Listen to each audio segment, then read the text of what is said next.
महाराष्ट्राचा. नमस्कार, मी सुधा संध्यालाईव्ह मध्ये आपल्या सगळ्यांचं स्वागत.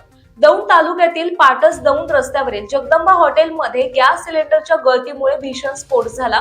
या दुर्घटनेत 12 जण जखमी झाले असून त्यातील काहींची प्रकृती गंभीर आहे. ही घटना बुधवारी दुपारी घडली. हॉटेलच्या स्वयंपाकघरात गॅस गळती झाल्याने लक्षात न येता आगीत स्फोट झाला.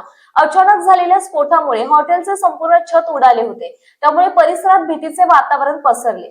जखमींना तातडीने रुग्णालयात दाखल करण्यात आले असून गंभीर जखमींना पुढील उपचारासाठी पुण्याकडे हलवण्यात आले. या घटनेची माहिती मिळताच पोलीस आणि अग्निशमन दल घटनास्थळी दाखल झाले होते. स्फोटाचे नेमके कारण आणि अन्य बाबींचा तपास सुरू आहे. स्थानिक नागरिकांमध्ये घबराटीचे वातावरण पसरले आहे. हॉटेल्समध्ये सर्रास घरगुती गॅस वापरले जात आहे.